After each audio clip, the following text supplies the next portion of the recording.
అమ్మగారు. గోపి, ఏమిటమ్మగారు ఎంతకాలం ఇలా?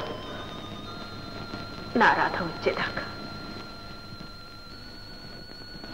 గోపి, అమ్మగారు. రాధకి ఇప్పుడు 18 ఏళ్ళు కదా? అవునమ్మగారు. ఇప్పుడు ఎలా ఉంటుందో తెలుసా?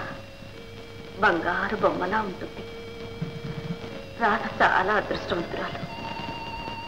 ఎక్కడున్నా దర్జాగా కాలు నేల మోపకుండా మహారాజు కూతుర్లా పువ్వుల్లో పెరుగుతూ ఉంటుంది. నమస్కారం అమ్మా.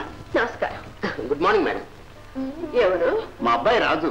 చిన్నప్పుడు ఎప్పుడో చూసి ఉంటారు, గుర్తుండదు అనుకుంటాను. ఓ అలాగా, కూర్చోండి. Sorry daddy. కాన్వెంట్ చదువులు కదండి, మమ్మీలు డాడీలు.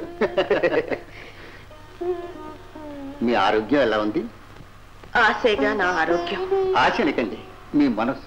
ఆ తల్లి మనసే మిమ్మల్ని కాపాడాలి. అమ్మాయి గారి కోసం ఇన్నేళ్లు చేసిన మానవ ప్రయత్నం అంతా వృధా అయిపోయింది. కానీ ఇక మీ మనసు, ఆ తల్లి మనసే ఆ అమ్మాయి ఎక్కడున్నా ఎప్పటికైనా మీ దగ్గర తీర్చి తీరాలి. అంతేనండి. మానవులు కాదు, దైవం కాదు, నా మమతే, నా మనసే నా బిడ్డను నాకు దక్కిస్తుంది. ఆ ఆశతోనే నేను బ్రతుకుతున్నాను. తదాస్తు, మేమంతా కోరేది అదే. మరి మీ మనసు ఏవి బాగున్నట్లేదు. పర్వాలేదు, చెప్పండి. అబ్బాయి పియూసీ దాకా చదివాడు.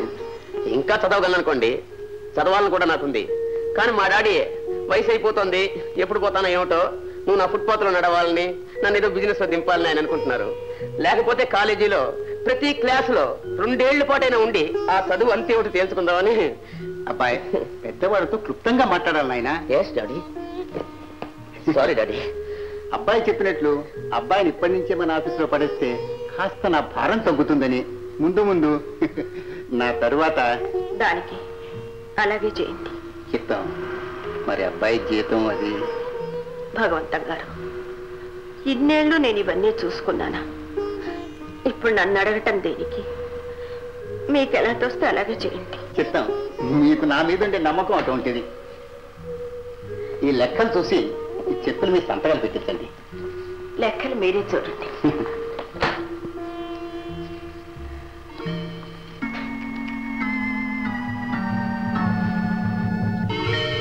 అమ్మగారు, కాస్త సంతకాలైనా చూసి పెట్టండి.